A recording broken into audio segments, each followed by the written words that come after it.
Bienvenue dans le podcast Équilibrez-vous, c'est l'épisode 9 déjà, et aujourd'hui j'ai la chance de recevoir Émilie Rimbert, qui est spécialiste du cycle menstruel et notamment de son impact sur les performances sportives féminines. En plus de cela, elle est formatrice en symptothermie, vous allez voir c'est une méthode d'observation du cycle qui est très intéressante.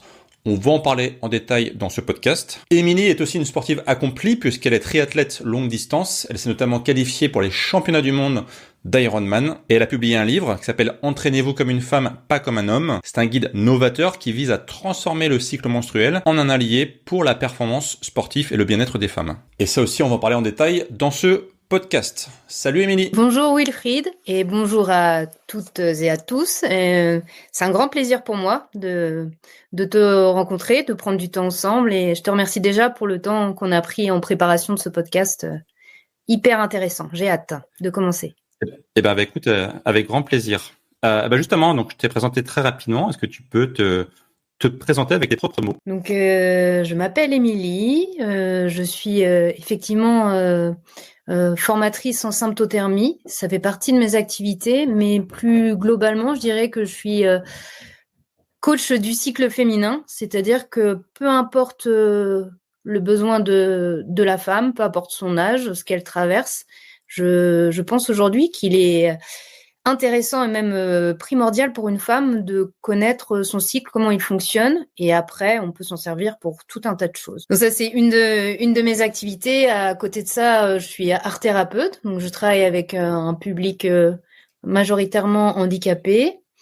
Et puis aussi, en plus du cycle féminin, c'est vraiment une passion pour moi. J'ai une autre passion, c'est le triathlon.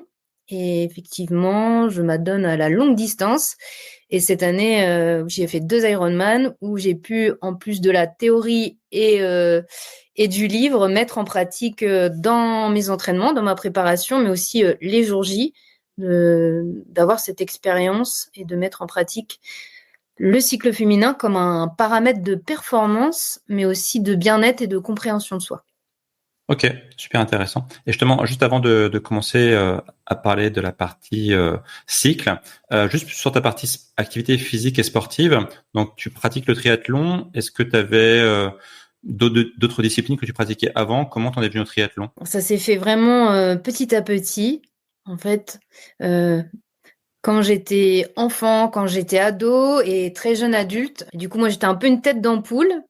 Je pense qu'aussi, c'est parce que je suis une femme qu'on m'a pas trop poussée à faire du sport. J'ai fait un peu de sport, mais pour moi, je me considérais vraiment pas comme une sportive. Pour moi, c'est le sport, c'était pas pour moi. J'étais trop fragile au collège. Mes profs de PS disaient que j'étais trop fragile. Certes, je me débrouillais pas trop mal en endurance, mais j'étais c'est souvent remplaçante, même en faisant du sport à côté. Avec les copines à l'UNSS, j'étais sur le banc de touche en fait au final. Et puis petit à petit, je me suis mis. En fait, c'est quand j'ai commencé à travailler. Il y avait, on était à côté du stade Charletti à Paris, là où il y a les meetings d'athlétisme, et mes collègues s'entraînaient sur le stade. Et on m'a dit, pourquoi tu viendrais pas avec nous? Ça pourrait te plaire. J'ai commencé comme ça, à courir 5 minutes, 10 minutes, 20 minutes. Puis 2 mois après, on m'a dit, il y a un 10 km au bois de Vincennes, ça te dirait pas de le faire?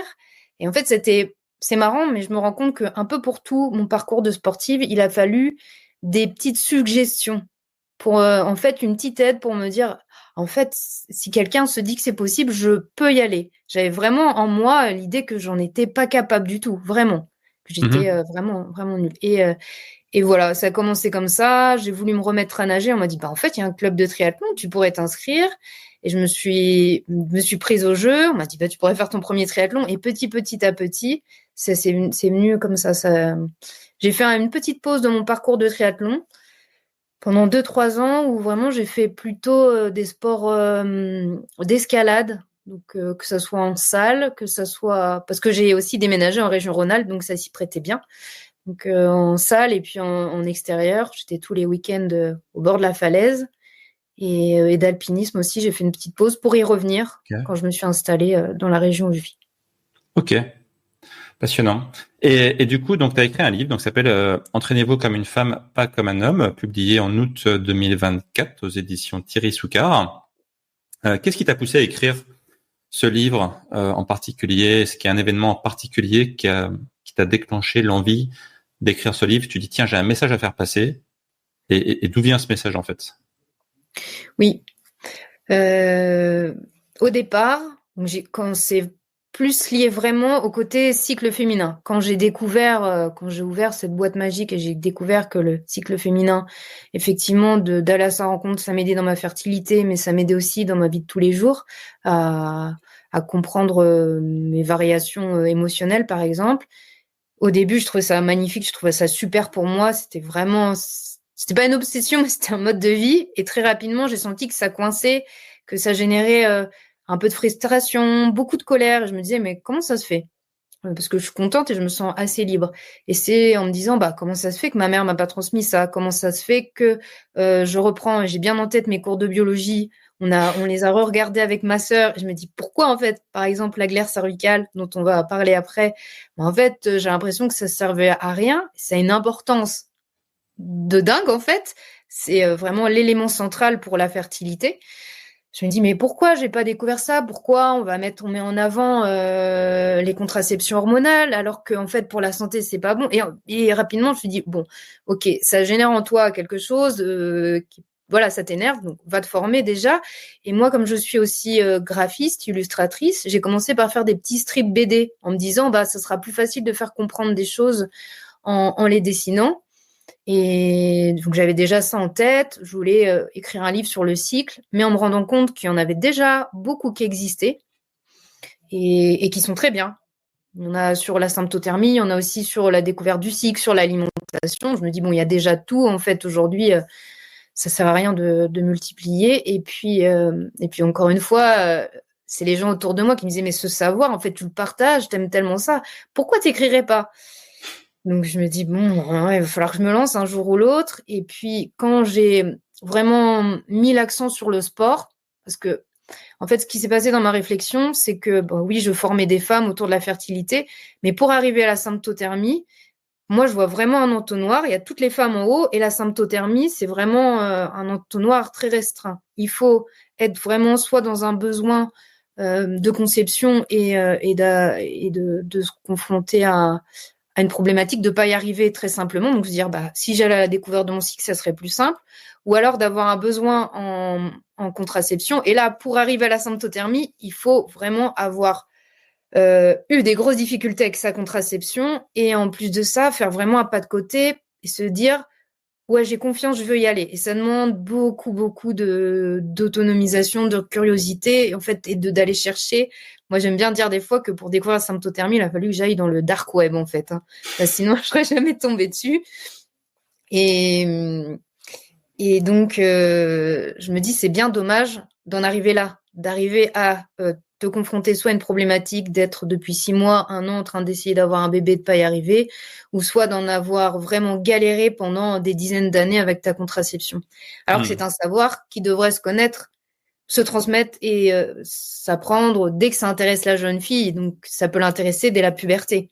Mais comme en fait, fertilité, ça sonne trop avec sexualité, c'est vraiment, tout le monde le met à distance. Même quand je transmets à des femmes qui ont des jeunes, qui ont des filles qui sont jeunes, elles me disent, mais ça, moi, en fait, je veux pas que ma fille le sache parce qu'elles se disent, elles sont trop immatures, et puis c'est vraiment trop lié à la sexualité. Ça voudrait dire se confronter à des sujets de sexualité avec les enfants. Et donc, je me creuse la tête, je me dis, mais comment on pourrait vulgariser et puis faire que ce sujet, on le remonte à l'entonnoir? Donc, je me suis dit, cibler que sur les règles, parce que les menstruations, c'est un sujet, on va plus le prendre en main aujourd'hui, mais ça reste très limitant. Et quand j'ai commencé à voir l'influence que ça pouvait avoir sur la pratique sportive, rendre les choses plus ludiques, performer et améliorer son bien-être, je me suis dit, bah là, on va toucher le sujet plus large, ce sera plus facile pour les femmes d'en parler, et ce sera plus facile aussi d'en parler avec des hommes. Enfin, ça me semblait un sujet plus facile à prendre en main pour tous, et je me rends compte que effectivement, oui, c'est le cas. Ok. Du coup, tu as fait le lien entre le cycle et l'activité physique et sportive. Donc, deux questions là-dessus. Toi, est-ce que ça t'a aidé concrètement à améliorer ta pratique sportive? Et autre question, est-ce que ça va aider aussi des personnes, enfin des femmes qui ne sont pas spécialement sportives, la lecture de ton livre?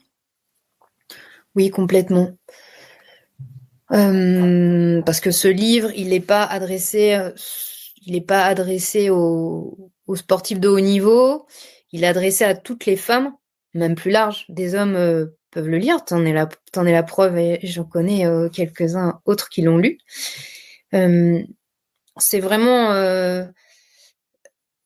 Et puis, quel que soit aussi l'âge, la pratique de la femme, qu'elle soit adolescente ou qu'elle soit en périménopause ou même en ménopause, on a toutes des choses à y apprendre. Et même des femmes qui, aujourd'hui, ont du mal à se mettre à l'activité sportive, ça peut être le petit coup de pouce. Se dire, OK, pourquoi pour ma santé, ça peut être bien de faire du sport?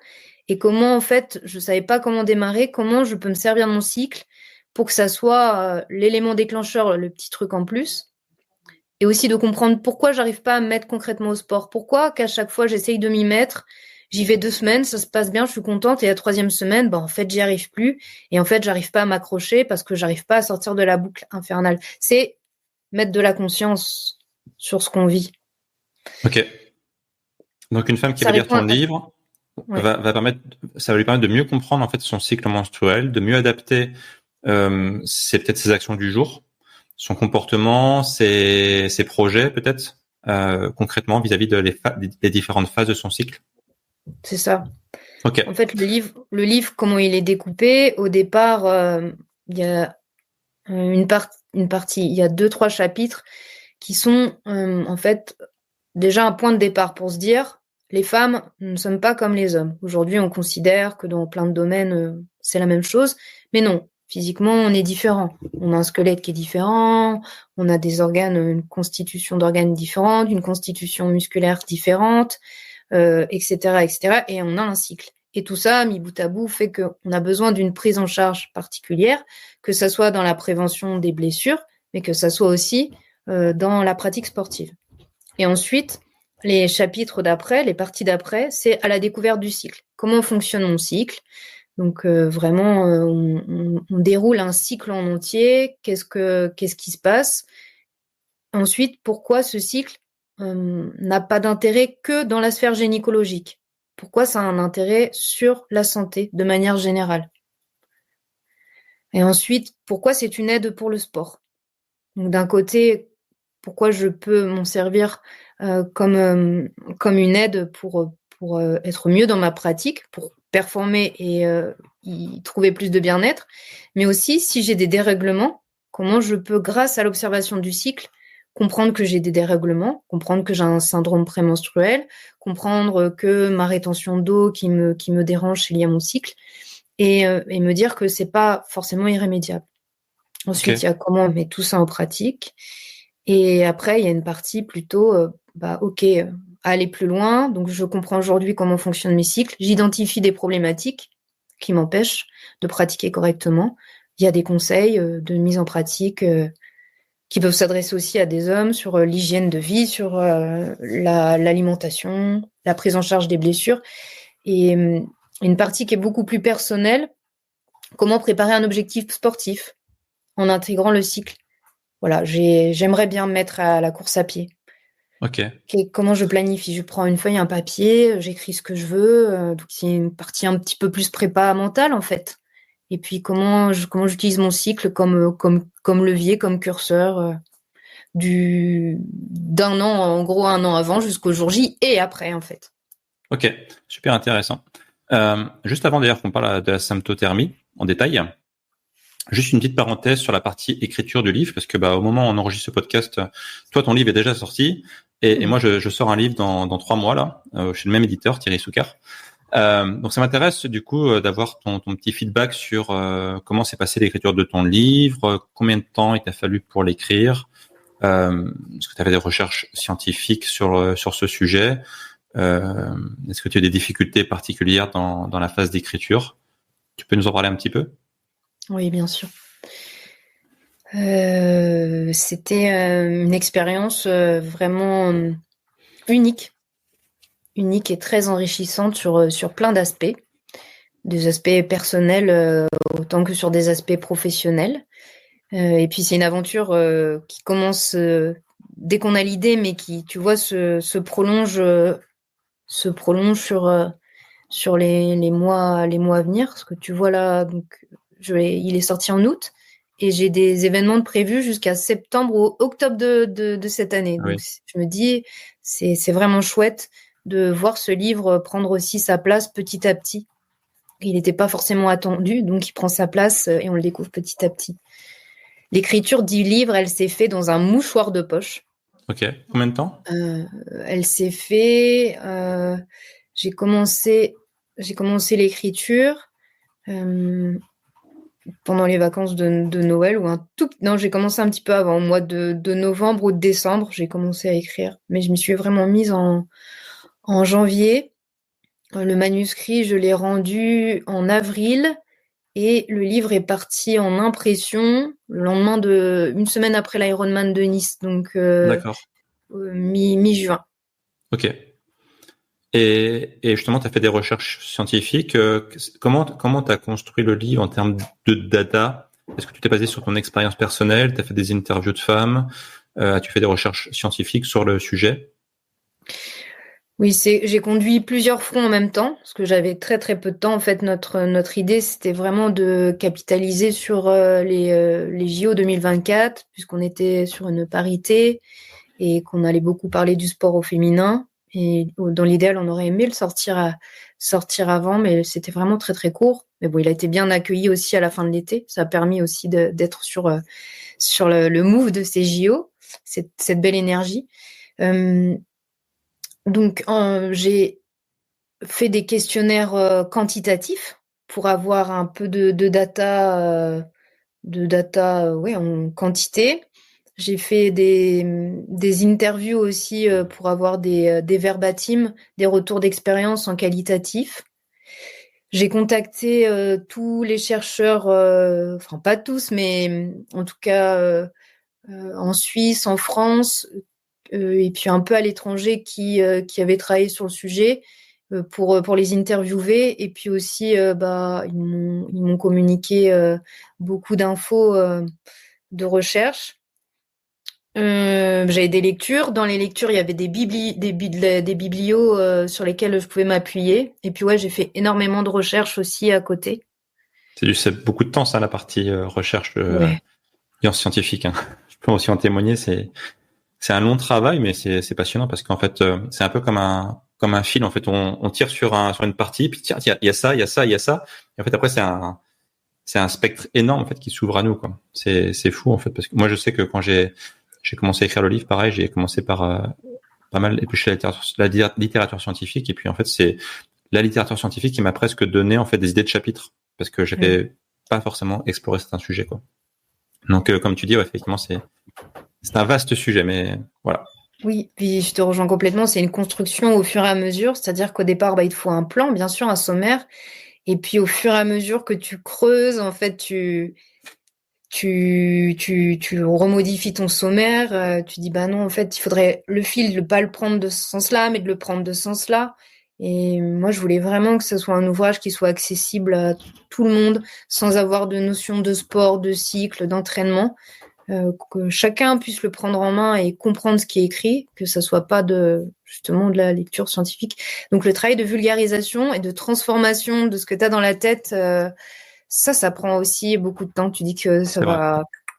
Et en fait, non, faut vraiment se prendre la tête de dire, attends, l'idée c'est ça, mais comment j'arrive? Je prends ce fil-là pour y arriver ou je prends ce fil-là? C'est vrai. Parlons un peu justement de la symptothermie, qui est ton sujet de prédilection. J'imagine qu'il y a beaucoup de femmes qui ne savent pas précisément ce que c'est que la symptothermie.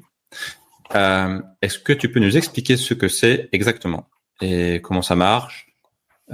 Comment justement une femme peut analyser son cycle et en tirer des conclusions?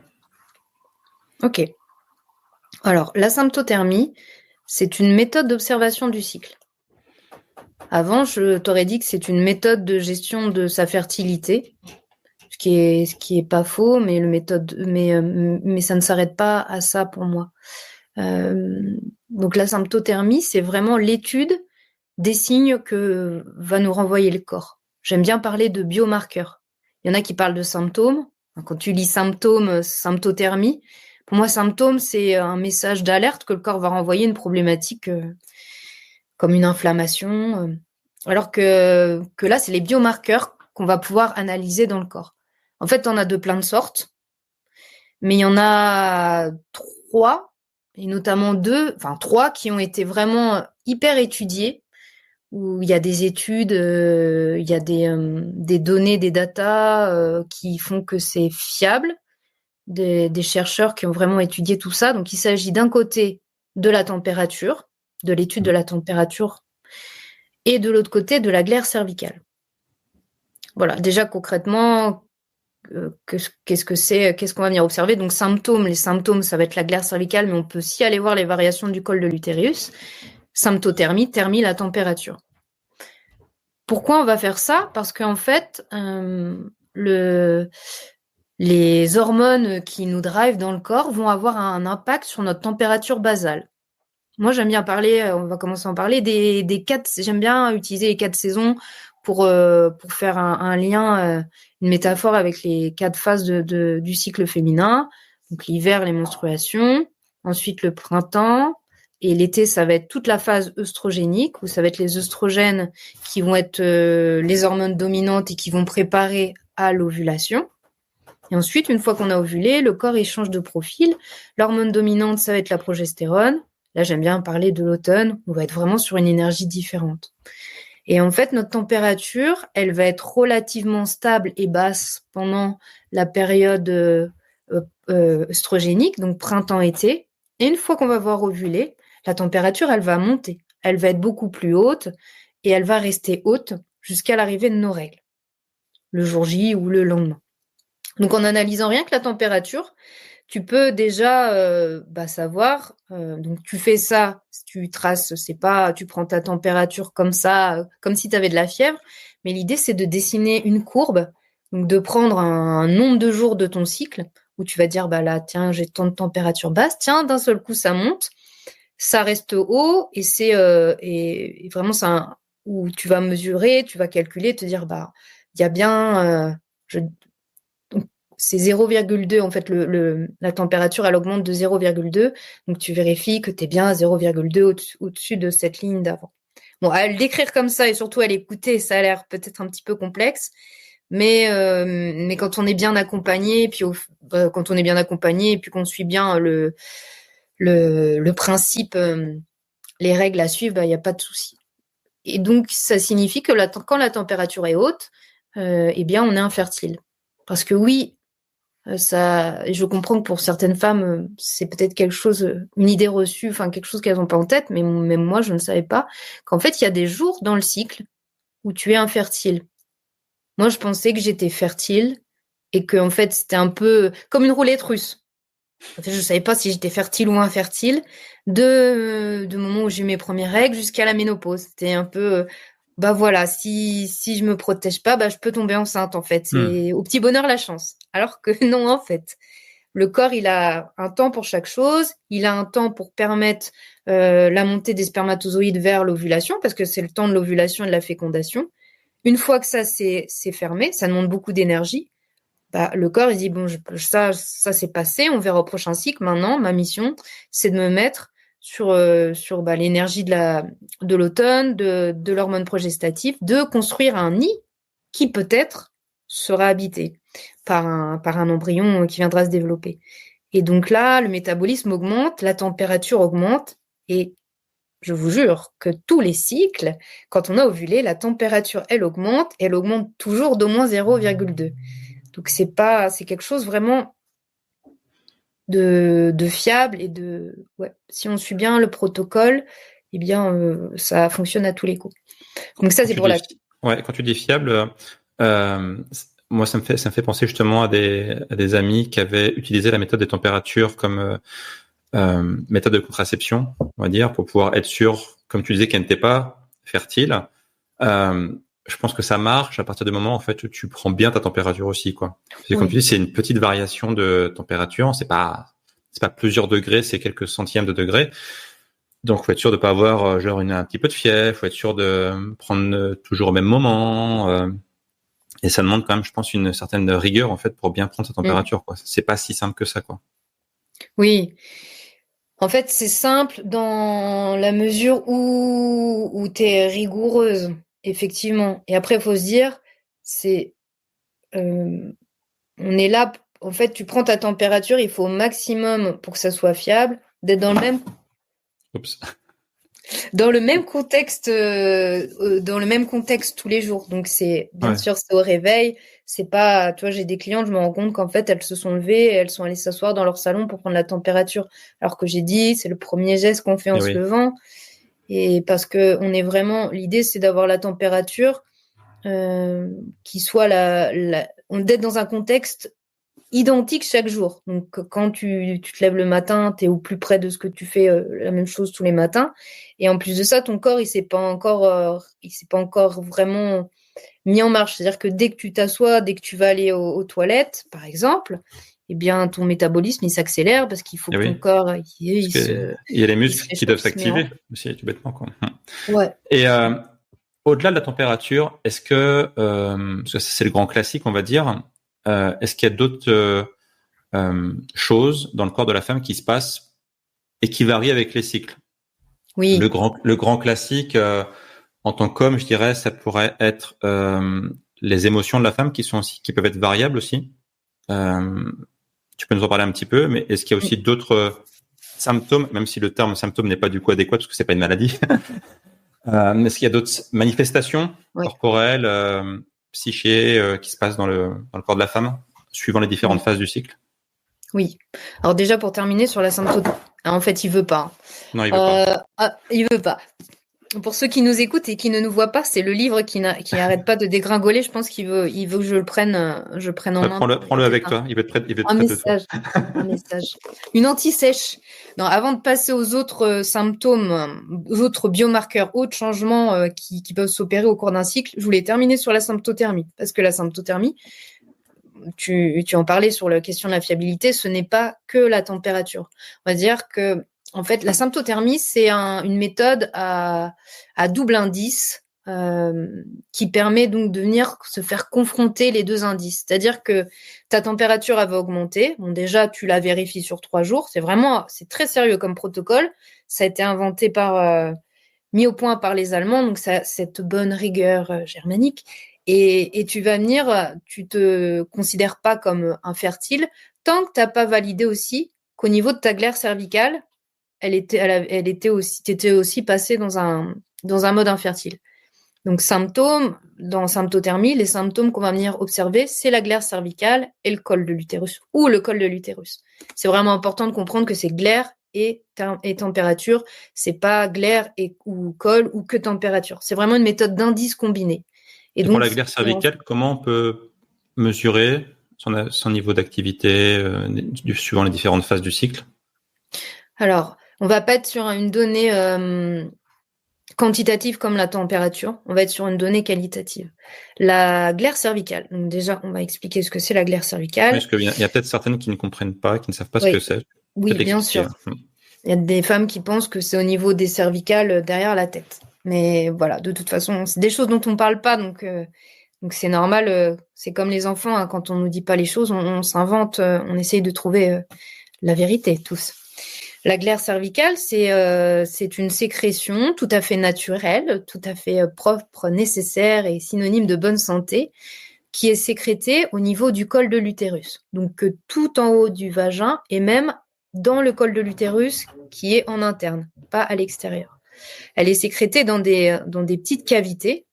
Elle est sécrétée dans des petites cavités. Et en fait, elle va réagir aux fluctuations hormonales. Elle va commencer à être produite après la période des règles, quand les oestrogènes vont se mettre en route.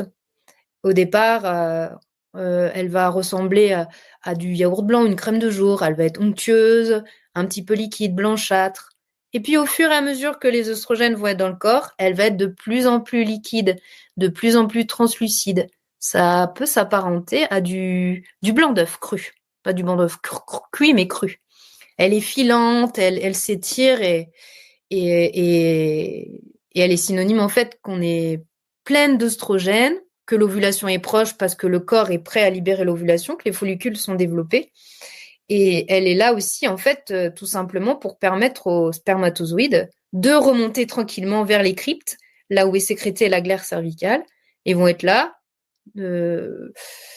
nourrie, blanchie, logée, jusqu'à ce que l'ovulation ait eu lieu. Donc, c'est un indicateur vraiment de montée d'œstrogène. Et puis, tac, l'ovulation est passée, il n'y a plus d'œstrogène ou il y en a beaucoup moins, c'est la progestérone qui prend le relais. La mission du corps à ce moment-là, c'est plus du tout de faciliter la remontée des spermatozoïdes, mais c'est plutôt de protéger le nid. Donc la glaire, elle va être beaucoup, beaucoup moins liquide, elle va être asséchée par l'effet de la progestérone. Elle n'est pas vouée forcément à descendre, donc ça va être une période où peut-être on va pas en voir, mais ça va être comme du houmous ou une petite pâte à modeler qui va venir en fait protéger le col de l'utérus comme une petite pâte. Et tout simplement, ça peut faire peur là ce que je dis, donc je vais continuer mon explication. Il n'y a pas besoin d'aller explorer l'intérieur de soi pour voir sa glaire cervicale. Tout simplement, eh bien, il suffit de, une fois qu'on est allé faire ses besoins, qu'on a fait pipi, on s'essuie avec du papier toilette, si on s'essuie pas avec de la mousse, hein, ou passer une main et voir à l'extérieur, vraiment sur la vulve, donc ce qui est l'organe externe du corps. Est-ce que ça glisse? Si ça glisse, possiblement, il y a de la glaire. Et aller regarder. Et déjà, on peut faire une étude, une exploration visuelle, de se dire, ça ressemble plutôt à du yaourt, ça ressemble plutôt à quelque chose du blanc d'œuf cru, etc. Et en fait, on n'y fait pas attention, on a ça, on appelle ça des pertes blanches. Moi, quand j'étais jeune, ado, j'en avais beaucoup et j'avais l'impression que j'avais un problème. Je mettais beaucoup de protection parce que j'avais peur que ça tâche. Et qu'en fait, non, c'est pas une problématique. Et quand j'en avais parlé, on en avait parlé avec ma sœur, notre gynécologue, elle avait rigolé, elle n'avait pas répondu à sa question. On pensait qu'on avait vraiment un problème. Et non. Alors que en fait, tout était tout à fait normal. Ouais. C'est le fonctionnement normal du corps féminin. Ouais, et même plus adulte, j'ai le souvenir d'une fois d'avoir vu ce filet blanc, ce filet translucide, et de m'être dit, tiens, c'est mon ovulation. Alors que c'est sûr que ça rapproche du moment où je vais ovuler, mais ça n'a rien à voir, ça n'a aucun rapport. On peut avoir cette glaire-là et ne pas avoir ovulé, en fait. Ça n'a rien à voir directement. Tout à l'heure, tu parlais des 4 saisons du cycle féminin. Est-ce que tu pourrais donner un peu des indications aux femmes sur comment optimiser leur vie par rapport justement à ces 4 saisons? Oui. Par exemple, quand on a des projets à faire, quand on veut plutôt rester tranquille, etc. Dans un monde idéal, comment on pourrait optimiser sa vie en fonction de son cycle? Et je vais essayer de le rapprocher de ta question sur les variations hormonales. Ouais. Donc, j'ai parlé des 4 saisons, mais j'ai pas forcément fait le lien sur l'énergie. La période des menstruations, des règles, on a dit que c'était l'hiver. Qu'est-ce qui se passe dans l'hiver? Qu'on voit actuellement, c'est que tous les arbres sont nus. Il y a la végétation, elle est vraiment à l'intérieur. Toute l'énergie est vraiment centrée à l'intérieur. Elle est vraiment récoltée comme quelque chose de très précieux. Et une toute petite activité. On voit les oiseaux, ils sortent peu. Il y a des animaux qui peuvent hiberner. C'est vraiment un temps propice au repos. Même moi, je le constate dans ma vie. Je dors plus l'hiver. J'ai besoin de plus de repos. Et quand on hiberne. Quand on se cale sur le rythme circadien, les jours raccourcissent. Donc, il y a une invitation aussi à se reposer.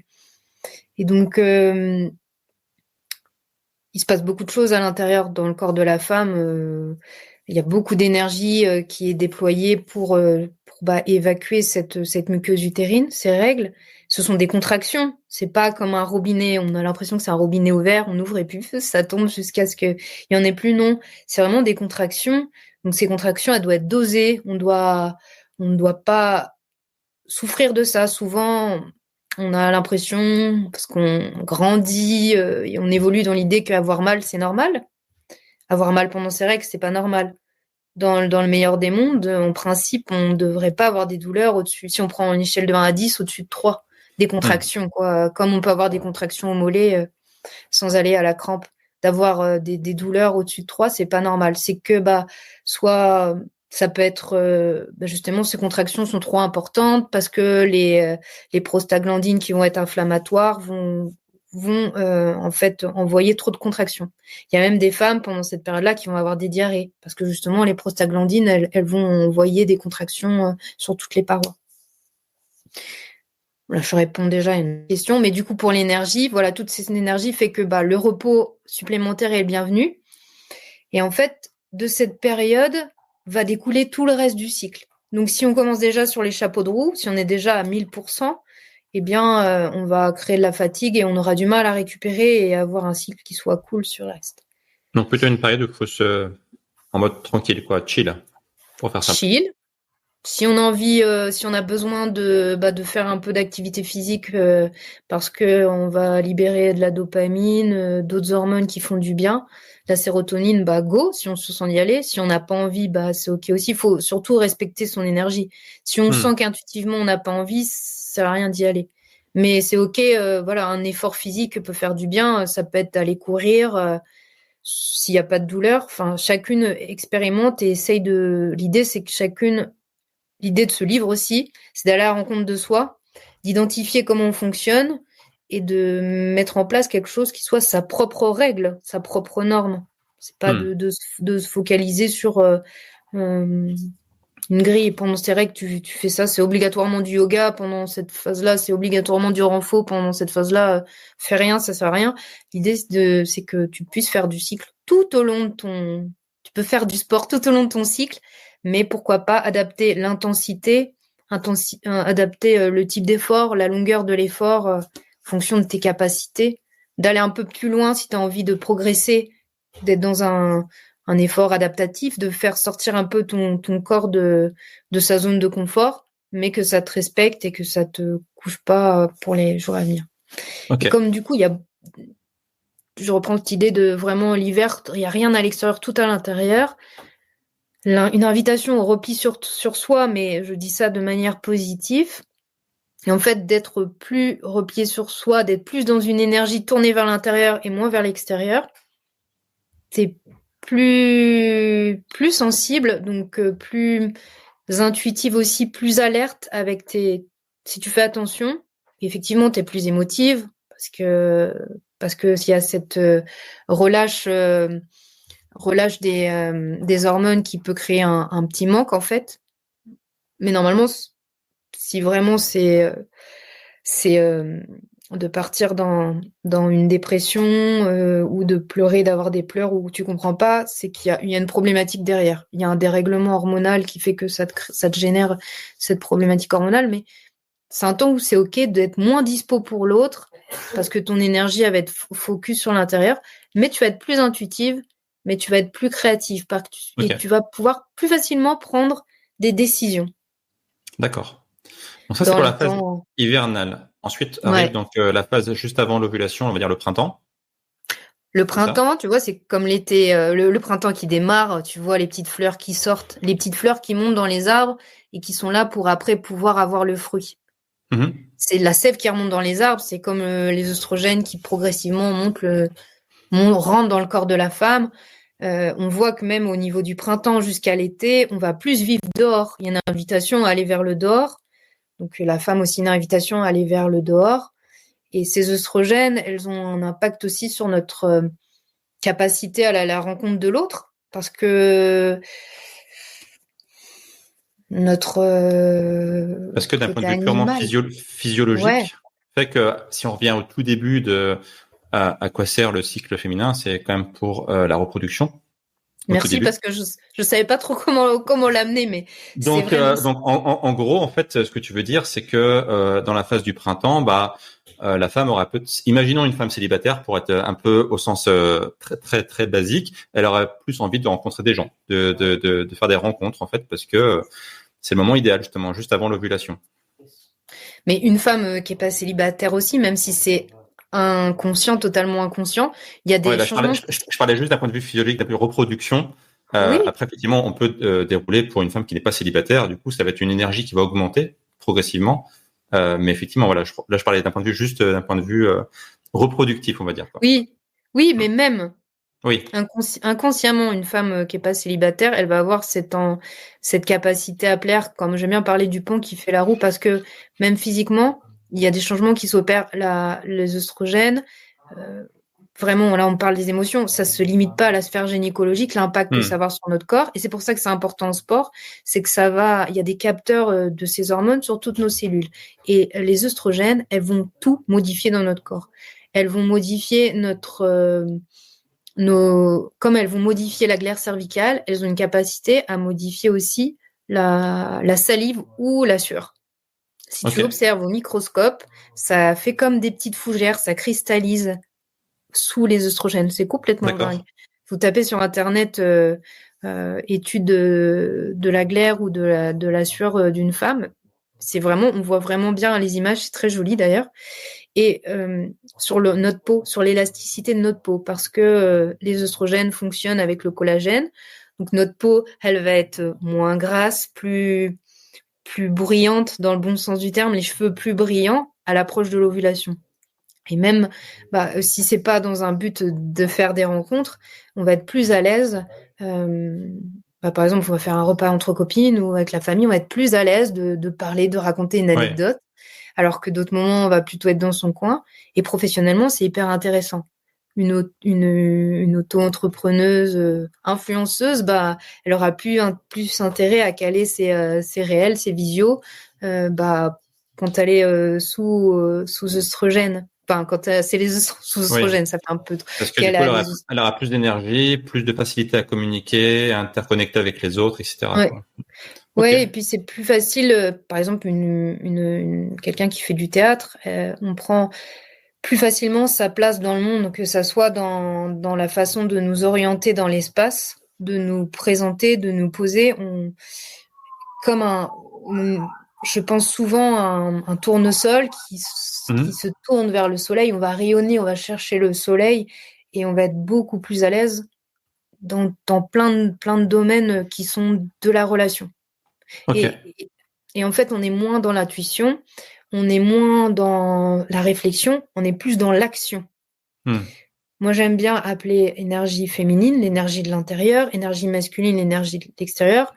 Attention, ça ne veut pas dire que les hommes ou les femmes sont comme ça. On a tous ce yin et ce yang en nous, toutes ces énergies de l'intérieur et de l'extérieur. Mais là, nous, c'est hyper intéressant de se dire qu'on a ce moment où ça va être plus mis en amont. On va y aller. On a une to-do list de dingue le matin. Le soir, on se dit, on l'a fait. On est plus adaptable. On est plus à aller prendre les rendez-vous, à communiquer. Et on va être moins disposé. Ça va être plus difficile de prendre une décision. On peut appliquer des décisions. On trace. Mais alors, la décision, je sais, ça a l'air fou, mais il y a des communautés, ou même quand on regarde dans les tentes bibliques, il y avait une tente rouge où en fait les femmes se réunissaient au moment de leurs règles ou se réunissaient à des moments transitoires de leur vie et prenaient des décisions, parlaient entre elles. Déjà, le cycle avait un autre impact, mais c'était monnaie courante on le savait, qu'en fait on était plus capable de prendre des décisions au moment de l'automne, c'est déjà un prémisse de l'hiver, au moment de l'hiver, et de mettre en pratique un peu plus tard. On est un peu plus fouillis à ce moment-là, en fait. Oui. C'est vrai qu'effectivement, je pense qu'aujourd'hui, la société actuelle est un peu déconnectée de tous ces signaux naturels. On est vraiment sur un mode linéaire, alors que c'est vrai que complètement. La nature est une invitation aussi, pourquoi pas, à fonctionner de manière cyclique, et c'est naturel en fait. C'est pas un truc qu'on vient d'inventer, j'ai envie de dire. Ah bah non, clairement. Donc après le printemps, on est au sommet du cycle. En fait, ça arrive l'ovulation. Puis on rentre dans l'été. Ouais. L'été, c'est très très court. L'été, c'est l'ovulation, c'est 24-48 heures où vraiment là, on est pleine d'œstrogènes. Il va y avoir aussi un pic de libido. On parlait tout à l'heure des rencontres, mais une femme en couple aussi, peu importe ce qu'elle vit, elle peut, indépendamment de ce qu'elle vit, donc être en couple, pas en couple, tu vois, être là et se dire, tiens, là, je me sens bien dans mon corps et puis j'ai de la libido. Ça nous indique aussi qu'on a de la testostérone à ce moment-là. Donc, du point de vue sportif, on va être plus combative. On peut y aller sur une séance. Je pense à une séance de course à pied avec des intervalles. Waouh, aujourd'hui on a la patate, on ferait bien un intervalle de plus, puis on récupérerait moins parce qu'on sent qu'on est à fond. C'est aussi une espèce de dopant, un peu une potion magique. C'est une potion magique qui nous donne des forces, mais qui nous donne aussi des ailes. Un peu, Ouais. tu vois, Icar, on peut. Ah, vas-y, je saute l'échauffement aujourd'hui parce Je me que sens là, trop bien. je me sens trop bien. Alors que là, pouf, plus de risque de blessure proche de l'ovulation, parce qu'on est beaucoup plus souple grâce à ces oestrogènes. Donc, les muscles, on prend plus facilement du muscle, on est beaucoup plus élastique, mais nos tendons, nos ligaments sont aussi beaucoup plus souples. Donc, si on fait pas attention, on risque aussi beaucoup plus de blessures. Donc, attention, on se tempère, mais ouais, on est à fond là. On est vraiment à fond. On peut le sentir une journée. Je comprends pas. Il y a 2 semaines, faire la même chose, j'y arrivais pas. Et là, j'étais dispo pour tout, pour prendre tous les rendez-vous. J'ai fait tous les rendez-vous des enfants. J'ai fait ma journée de boulot. J'ai fait à manger. J'ai fait mon sport. J'ai fait ça. J'ai une patate de dingue. Je suis contente. Ok. Voilà. Arrive ensuite l'automne. Après l'été, l'automne.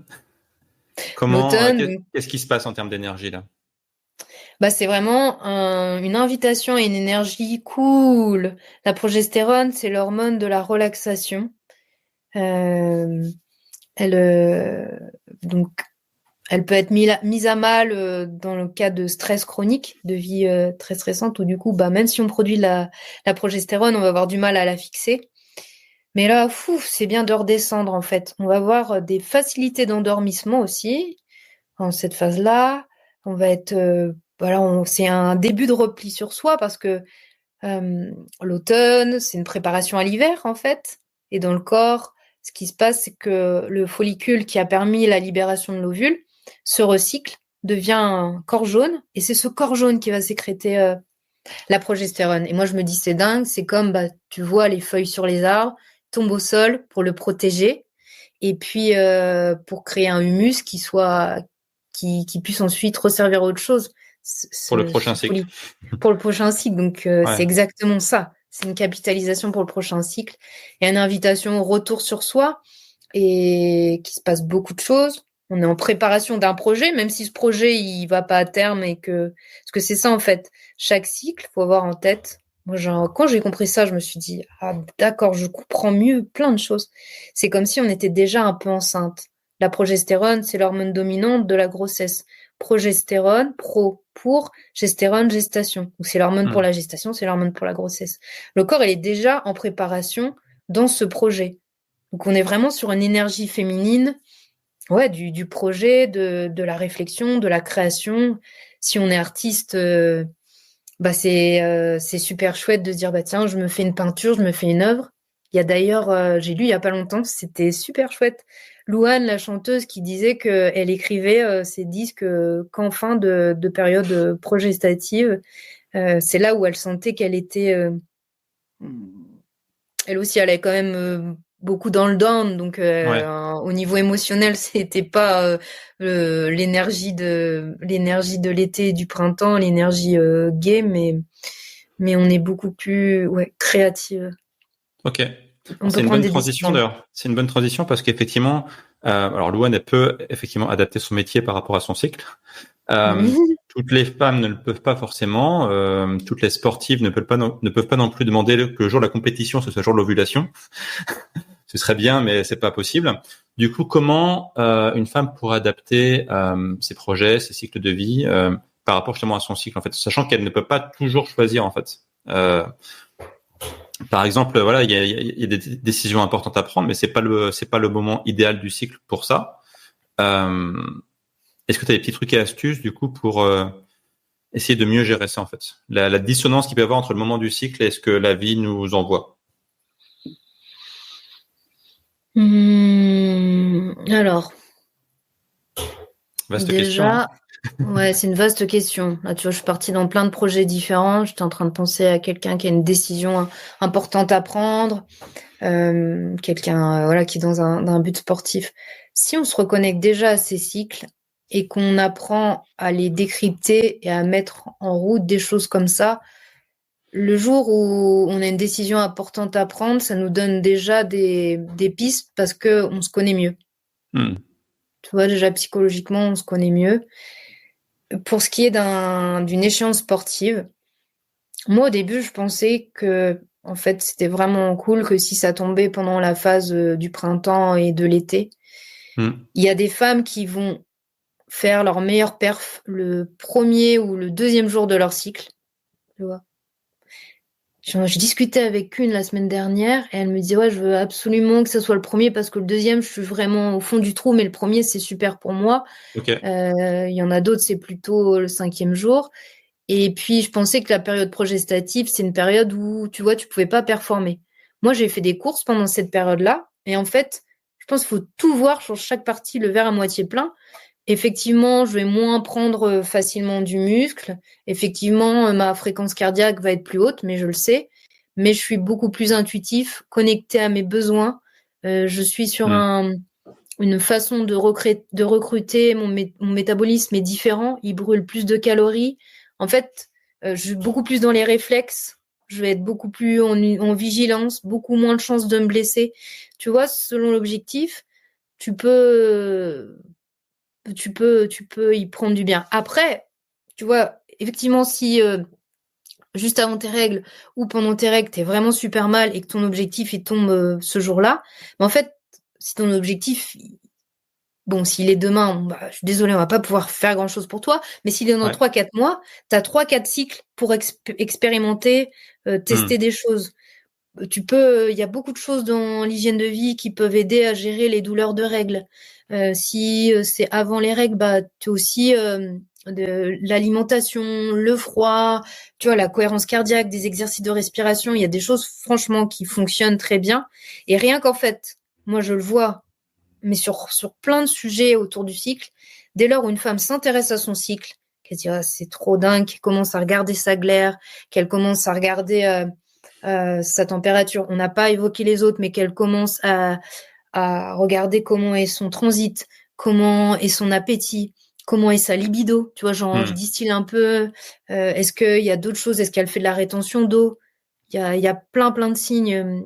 Quel est son ressenti au niveau de la vulve?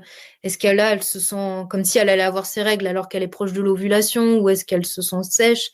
Comment est-ce qu'elle a des tensions dans les seins? Il y a beaucoup de choses en fait auxquelles on fait pas attention, des maux de crâne.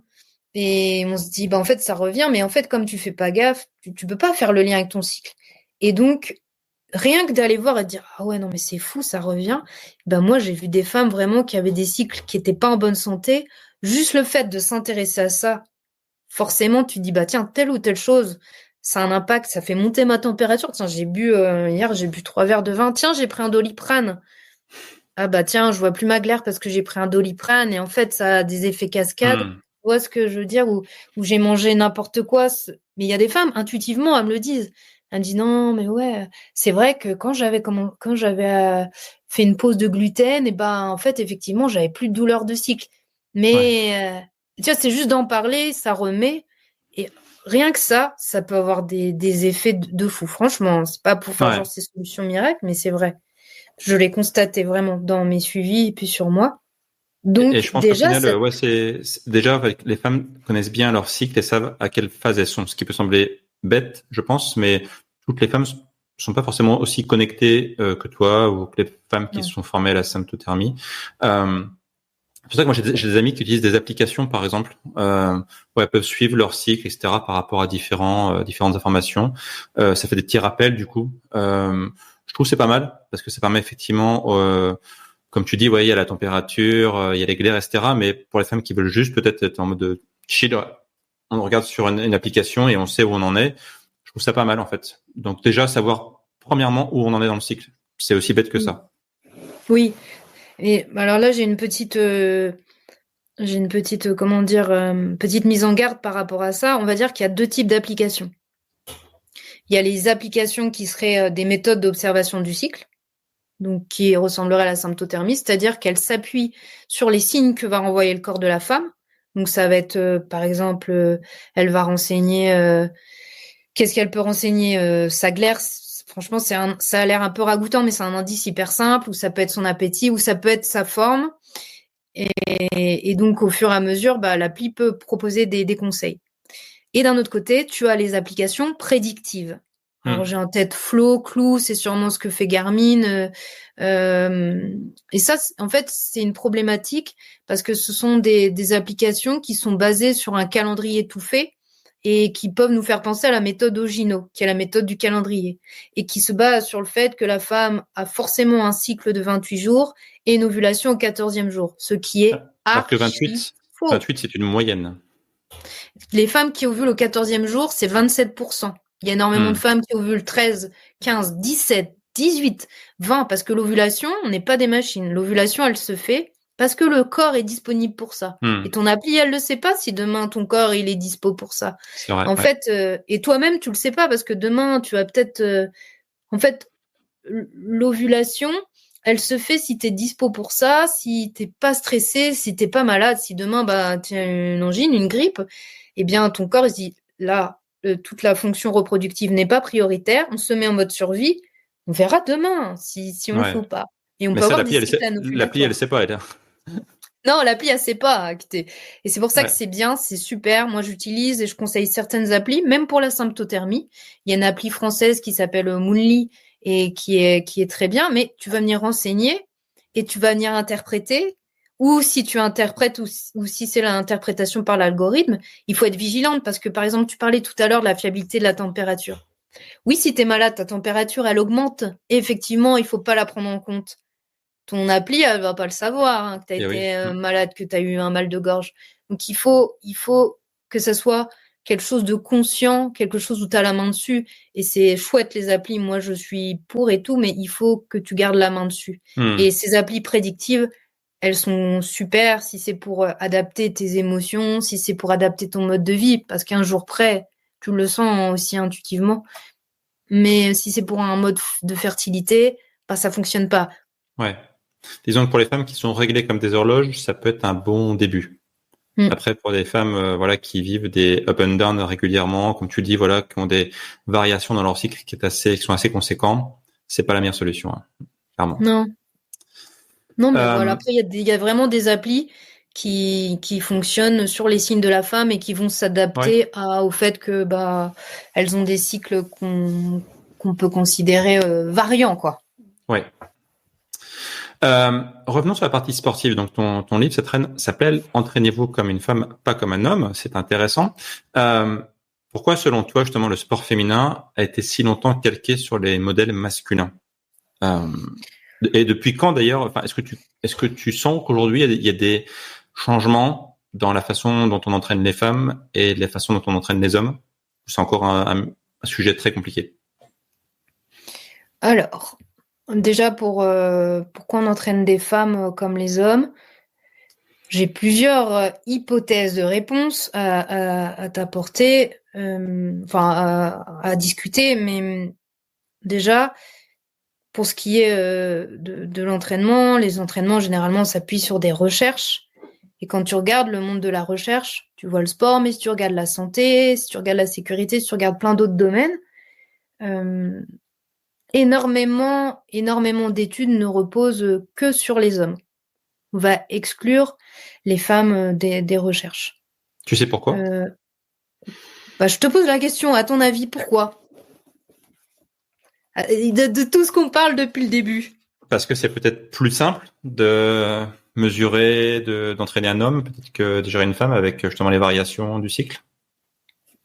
Ouais, c'est exactement ça. C'est que dans le cycle, il est considéré comme faisant du bruit blanc. Il va venir compliquer, fausser les résultats. Parce qu'effectivement, une femme a un cycle. Une femme peut prendre une contraception hormonale, une femme peut être enceinte, une femme peut être en ménopause. Et là, ça complique vraiment. Tu sais, aujourd'hui, sur les 5 dernières années, c'est 71% des études qui reposent que sur les hommes. D'accord. Et 9% pour les femmes. Tu vois le gap qui sont exclusivement féminines. Oui, ça s'appelle le sex data gap dont tu parles un peu dans ton livre. Ouais, c'est ça. En fait, c'est qu'il y a une telle différence entre les stats issus des hommes, des femmes, des stats issus des femmes. Le gap, il est juste monstrueux en fait, quoi. Il est monstrueux et il est problématique, bah dans le sens où en fait on considère que ce qui vaut pour l'homme vaut pour la femme, comme si on Hmm. était comme les hommes, si on était juste une version un petit peu plus petite en fait. Et même ce n'était pareil. Tu regardes dans la santé, par exemple, pour parler de la grippe, un demi-vaccin suffirait pour la femme. Un vaccin, une dose de vaccin, c'est beaucoup trop. Quand tu regardes pour la sécurité, bah, on prend des robots au crash qui ont des morphologies, des tailles masculines, alors qu'aujourd'hui les femmes conduisent autant que les hommes, mais leur risque de blessure est pas pris en compte. Il y a beaucoup plus de femmes qui se font le coup du lapin, par exemple, parce qu'on est beaucoup plus laxe au niveau des cervicales, parce qu'on est plus petite au niveau de l'appui-tête, parce qu'on est plus large au niveau du bassin. Tu vois, même pour la ceinture de sécurité, bah tu penses à la poitrine. Donc ça, pour moi, c'est déjà un élément qui, pour moi, ça veut pas dire que je trouve que c'est normal, mais c'est pas que dans le monde du sport. Après, l'histoire de la femme dans le monde du sport, même quand tu regardes au niveau sociétal, on va encourager beaucoup les petits garçons à faire du sport, les filles moins en fait. Même, tu vois, d'aller dehors, les petites filles plutôt à des jeux d'intérieur. Et l'histoire du sport, de la compétition de la femme, il est très compliqué. Parce qu'on a, au départ, les femmes ont fait du sport comme les hommes, on les a vite exclus. On les a vite exclus parce que pour des raisons, quand elles se sont inscrites sur les premiers JO, elles étaient sur des compétitions d'athlétisme. Il y a des femmes à l'arrivée, elles sont tombées par terre d'essoufflement, mais comme les hommes, parce qu'elles ont tout donné, même comme voilà. Et en fait, on a dit c'est pas beau, une femme dans l'effort. Même les médecins, Ah il y a des oui. médecins qui ont dit leur utérus vont tomber, ce genre de choses. Donc les femmes ont été interdites carrément de faire du sport. Et tu penses qu'il y a encore un héritage de ces vieilles idées reçues aujourd'hui? Ou ça commence à changer Oui, un peu quand même? ça commence à changer un peu. Il y a certains domaines où c'est compliqué encore aujourd'hui dans les sports de combat d'être une femme. Mais c'est surtout les mentalités où tu vois les sports comme le football où on genre beaucoup encore et c'est être un garçon manqué. Il y a une footballeuse là qui disait quand elle était petite, elle faisait du foot. Elle dit j'étais contente qu'on me considère comme un garçon manqué. On me disait ouais un garçon manqué, je me dis super. Aujourd'hui, elle réfléchit, elle dit non mais ça veut dire quoi un garçon manqué? Je suis pas quelque chose de manqué ou quoi et je suis une femme à part entière. Il y a rien à voir. Donc tu vois, c'est encore Ouais. ces idées et les mentalités. Moi, je pense qu'elles sont à changer chez les femmes. Les femmes, tu vois, c'est ça aussi, juste le fait de. Tu me parlais tout à l'heure, mais comment utiliser son cycle pour des projets, pour prendre des décisions, pour des projets sportifs. S'intéresser à son cycle, c'est dans une certaine mesure une façon de redonner confiance en soi parce qu'on redonne confiance à son corps et on ne le considère plus comme une boîte noire. Tu vois, il y a beaucoup de Hmm. femmes. J'utilise la métaphore des rideaux rouges, là, des salles de concert, de spectacle, les beaux rideaux rouges en velours. Quand on leur parle de leur cycle, elles connaissent que ces rideaux rouges, quoi, que ces règles, et puis après, c'est vraiment boîte noire. Quand est-ce que j'ovule, j'en sais rien. Est-ce que j'ovule? Est-ce que je suis fertile, infertile? Qu'est-ce qui se passe dans mon corps? En fait, j'en sais rien. Je le mets à distance parce que je suis mal à l'aise avec ça, parce qu'on m'a rien transmis. Et puis, l'invitation de ce livre et de la symptothermie, d'aller s'observer, c'est d'ouvrir ces rideaux rouges et te dire qu'entre deux périodes de règles, t'as vraiment énormément de choses qui se passent. C'est une symphonie. C'est un ballet hormonal, en fait, qui se joue. C'est 4 saisons qui se jouent à chaque cycle. Donc c'est super chouette après de ces 4 saisons les inclure dans nos cycles des 4 saisons. Surtout que nous, on a de la chance d'avoir des vraies saisons en France et où il se passe beaucoup de choses et on peut expérimenter. Et je me suis un peu perdue sur ta question. Non, Du il n'y a pas de souci. coup, On parlait justement des euh, différences entre les hommes et les femmes dans l'activité physique et sportive. oui, et pour terminer, Vas-y. j'ai retrouvé où je voulais en venir, de prendre confiance en son corps, de dire mon corps, il a un temps pour tout, il a une énergie pour ça. Si en fait, il y a des moments où je me sens pas bien, où j'ai pas envie d'aller vers les autres, c'est normal. Tu vois, rien que de dire, en fait, j'ai Hmm. pas un problème. Moi, jusqu'à mes 32, 33 ans, je pensais vraiment que j'avais un problème. Que j'étais mélancolique, que j'avais un problème au niveau de mes émotions, un problème psychologique, et des douleurs, je comprenais pas, personne n'était capable de me renseigner là-dessus. Dire non, en fait, ça, moi personnellement, ça m'a réconcilié avec ma part de féminité parce qu'avant, je vivais je m'entraînais comme un homme. Tu vois, je m'entraînais qu'avec des hommes. Je Ouais. bossais, mais trop, quoi. Pour moi, j'habitais à Paris, c'était vraiment métro, boulot, dodo. Et pour moi, montrer que j'étais une femme, c'était me mettre en difficulté. Ok. Montrer que j'avais mes règles, montrer que j'étais pas bien, j'étais fatiguée. Non, je voulais être, tu vois, vraiment, parce que j'étais dans cette société de la production, de la performance, de la linéarité. Et aujourd'hui, me Hmm. dire, bah, je peux capitaliser, en fait, en m'offrant du repos par moment, je peux capitaliser pour des moments être mieux, encore mieux. Et en fait, Hmm. être mieux que si j'étais sous contraception hormonale et mieux que si je m'intéressais pas à ça. Ok. Est-ce que tu aurais des conseils pratiques à donner à une sportive, soit qui débute, soit qui est déjà un petit peu expérimentée dans le sport, qui voudrait optimiser son activité physique et sportive? 3 conseils très concrets issus de ton livre que tu pourrais lui donner. Euh, la première, ce serait de prendre soit il y a des grilles dans le livre, soit de prendre une feuille et un stylo et de noter, Ouais. comme un journal de bord. Ça peut être juste de se faire un petit système de couleurs. Il existe aussi des rosaces, des roues du cycle, voilà, pour Ok. comprendre, Donc première étape, d'aller voir. suivre son cycle Mm. avec ouais, une partie concrète. Donc ça peut être une application, ça peut être aussi, comme tu disais, Oui, écrit, ce qui peut être encore mieux. ouais, ou des Euh, petits dessins si on aime bien, ouais. des petites gommettes, des choses comme ça. Si on a ce côté créatif aussi manuel, ça peut être sympa. Ensuite, c'est d'expérimenter son cycle. De deux, c'est d'expérimenter ses entraînements, de voir ça comme quelque chose de Hmm. très ludique et de s'autoriser en fait, de s'autoriser à faire en fonction de ce qu'on ressent, en suivant bien sûr appliquer certains conseils, mais de s'autoriser. Alors ça veut dire que par exemple, bah on est sur c'est pas très simple à mettre en place, mais par exemple on est sur un sport collectif où bah on a des entraînements à faire sur le terrain et puis on a un échauffement à faire après des séries. Bah soit d'en parler avec le coach, de dire bah là tu vois aujourd'hui pourquoi pas utiliser la métaphore des 4 saisons. Je suis dans la fin de mon automne et je sens que je suis très fatiguée. Pour moi, j'ai besoin de me donner 10 minutes d'échauffement supplémentaire. Et ce serait c'est ok si je fais une série de moins.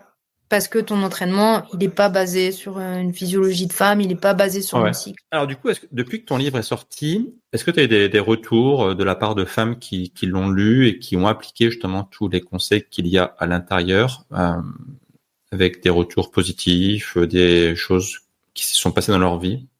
Qu'est-ce qui s'est passé concrètement depuis la sortie de ce livre? J'ai eu effectivement pas mal de retours sur les réseaux sociaux ou en email de femmes qui avaient été enchantées par la lecture et ça leur avait donné vraiment envie de mettre ça en place. Et je le vois aussi parce que tu vois, il n'y a pas que le livre, je donne aussi des formations dans des clubs D'accord. auprès de sportives aussi que j'accompagne. Et elles appliquent les principes et je trouve qu'elles se respectent plus. Elles sont, elles prennent plus de recul aussi par rapport à leur performance, alors qu'avant c'était plus compliqué. Typiquement quelqu'un qui me dit bah en fait je comprends pas la semaine dernière je fais mon 10 kilomètres en 50 minutes, là je le fais en 55 minutes, je comprends pas en fait pourquoi je suis devenue nulle, qu'est-ce qui s'est passé, pourquoi j'ai Hmm. régressé, j'arrête tout. Moi je sais que proche des règles ça peut monter crescendo comme ça. Et puis après de se dire bah attends en fait le lendemain de dire bah tiens j'ai mes règles, si on s'observe pas, ah ouais donc en fait non ça n'a rien à voir, c'est juste que bah, j'étais hyper fatiguée, j'avais des douleurs, je pouvais pas envoyer autant, j'aurais pu courir plus longtemps, sûrement. Mais bon, l'exemple du 10 km, c'était pas forcément, c'est plus sur des efforts courts. Et en fait, là, tu vois, bah, j'ai des retours de sportifs qui me disent, bah, en fait, pendant le stage, sur une semaine, j'ai eu un coup de mou, mais c'est parce que j'ai changé de profil hormonal. Je passais à l'hiver, donc ça allait pas. Ou j'ai senti qu'émotionnellement, bah, j'ai pleuré et c'était ok. Ça voulait dire que Hmm. c'était dit à mes émotions. En fait, et on parle beaucoup on utilise beaucoup printemps, été, automne, hiver, mais elles se respectent plus. Et je pense qu'elles arrivent à plus, à prendre un temps pour tout, à relativiser et du coup à mieux performer. Ok, c'est génial. Du coup, je pense que c'était un peu l'objectif de ton livre. Oui, oui, oui. Moi, l'objectif de mon livre, c'est vraiment ça peut faire un peu plan-plan, mais de s'apporter plus d'amour de soi et de compréhension de soi et de pas passer à côté de ce qu'on est. Mais oui, ou des femmes qui se sont mises au sport aussi, qui sont très contentes, et des femmes aussi qui me demandent aussi beaucoup de conseils après, qui sont en périménopause ou proche ménopause, qui ont envie de se mettre à une activité sportive parce qu'elles se rendent compte que pour leur santé, elles vont pas pouvoir passer à côté et elles vont vouloir aller plus loin dans le livre et puis elles me font des retours aussi vachement positifs. C'est intéressant que tu parles de périménopause et de ménopause. Pour les femmes qui nous écoutent et qui sont dans cette phase-là, périménopause et ménopause, est-ce que tu as des conseils particuliers à leur donner vu que quand on a la ménopause, par exemple, le cycle, il n'est plus présent. Est-ce qu'il y a des adaptations? Est-ce qu'il y a des choses à faire, à ne pas faire quand on est en ménopause? Alors déjà, ce qui est intéressant, c'est de se dire que le corps, il garde en mémoire toutes ces fluctuations hormonales qu'on a eues. Donc il reste un petit peu, et puis le système adipeux, donc, les graisses, elles sont importantes pour permettre de continuer dans la transition à sécréter pour que ça se passe au mieux pour la santé. Et après, elles nous gardent cette empreinte, cette énergie cyclique. Donc on peut toujours en tirer profit. C'est beaucoup plus faible, mais on peut l'utiliser aussi. Je dirais que moi, j'ai pas de mise en garde de choses à faire dans la mesure où on est OK, on est d'accord avec tout ça. Il faut comprendre que dans cette transition, on va prendre un petit peu de masse graisseuse et c'est OK. Après, ça partira. Il faut pas faire l'économie d'une activité cardio et une activité de renfort. C'est important d'avoir les deux, pas faire l'économie l'un sur l'autre. Et je pense que la pratique sportive, elle est tout aussi importante même si elle n'est pas basée sur la cyclicité, mais sur le métabolisme et sur la physiologie d'une femme. C'est vraiment hyper important de continuer une activité physique sportive. Ouais. Moi, j'ai vu chez BeMove toutes les femmes qui viennent me voir et qui font une activité physique autour de leur période de ménopause subissent moins les symptômes de la ménopause qu'une femme qui est strictement sédentaire, par exemple. Est-ce que c'est quelque chose que toi aussi tu as remarqué? Oui, sur différents aspects. C'est positif parce que ça libère la tête, ça permet de relativiser. Tu sécrètes des hormones qui sont bonnes pour la tête. Rien que ça, on le néglige, mais c'est hyper important.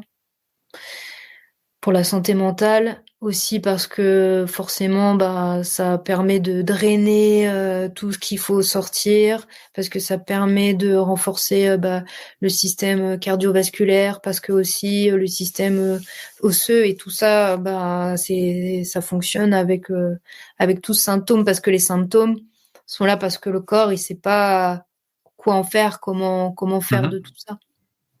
Et c'est sûr que tout ce qui est le fait de transpirer, le fait de se mettre en action, pour ce qui est des suées nocturnes, il y a beaucoup aussi d'irritabilité, il y a des pleurs parce qu'on ne comprend pas non plus ce qui se passe, et l'activité physique. En fait, c'est bon pour tout. Hein. C'est devrait être le numéro 1 dans les ordonnances pour tous les. Je crois que maintenant, en France, les médecins peuvent faire des ordonnances de sport, ce qui est génial parce qu'au final, c'est presque un médicament, quoi. Qui peut soigner des problèmes de santé à la place de médicaments, justement, avec que des effets positifs et pas d'effets négatifs, quoi. Donc effectivement, ça devrait être la base, en fait. Aujourd'hui, quelqu'un qui a des soucis de santé dit: est-ce que je suis assez actif? C'est quoi pour toi la suite de tes projets par rapport à cette thématique? Donc tu as écrit un livre sur la symptothermie et comment mieux s'entraîner pour les femmes. Est-ce que tu as d'autres projets en lien avec cette thématique? Ouais, le livre fait des ricochets. Et je trouve ça vraiment, vraiment super. Je pensais que ça serait plus centrée dans un trimestre, et je vois que sur l'année, j'ai plusieurs présentations qui sont prévues. J'ai même des formations. Ok. Un peu partout, pas que dans la région Rhône-Alpes. Là, je vais aller à Rennes pour travailler avec des pilotes de moto. Donc c'est top, c'est vraiment top. On va pouvoir travailler sur un profil en particulier, et donc ça va être sur un week-end de formation. J'ai toujours des conférences et des formations sur des clubs de sport, et puis je suis en lien avec des préparateurs, des entraîneurs, et on réfléchit à comment mettre ça en place avec leurs sportives. Il y a différentes façons, tu vois, parce que l'idée, c'est d'être une espèce de coordinatrice ou de traductrice du cycle, et en Ok. même temps d'être vraiment cet aspect coach aussi mon idée, c'est pas seulement d'aller voir, mais c'est aussi d'imaginer des solutions pour que ça aille mieux. Hmm. Donc comment on peut ajouter ça? Et je pense que dans l'avenir, ce sujet, il faut qu'il soit vraiment pris en charge. Il faut vraiment qu'il soit pris en charge. Donc aujourd'hui, ce qu'on voit, c'est que au niveau des sportifs de haut niveau, sur des compétitions comme les JO, hein, qui arrivent tous les 4 ans et qui apportent des rayonnements internationaux au pays, le cycle est toujours pas pris en compte pour tous. On a vu. Comment t'imaginerais qu'il soit pris en compte concrètement? Concrètement, comme un paramètre supplémentaire de la performance. On regarde le sommeil, on regarde les blessures physiques, on regarde Mhm. l'alimentation, on regarde la récup, on regarde la santé mentale. J'ai Ouais. vu que certaines, c'était des athlètes, s'étaient formés, enfin pas formés, mais intéressés à l'art-thérapie. L'art-thérapie leur avait permis dans leur prépa mentale. Je trouve ça super cool. Ouais. Mais qu'au même titre que tous ces paramètres, ça soit exploré et qu'on fasse en sorte que ce soit un curseur positif, et que peu importe la période du cycle, il n'y a pas une surprise comme, Hmm. comme là au JO. J'ai pas en tête, mais il y en a plusieurs qui après coup ont dit j'ai contre-performé parce que j'avais mes règles et c'était très compliqué. En fait, ça, c'est pas acceptable à ce niveau-là, où le sport est une profession, où elles sont staffées avec des nutritionnistes, des kinés, des ostéos, etc., qui est pas une profession qui soit dédiée à ce bien-être. Elles ont des gynécologues ou des médecins, mais c'est pas forcément leur spécialité de transmettre. Ça pourrait, mais ça demande une formation, un bagage supplémentaire.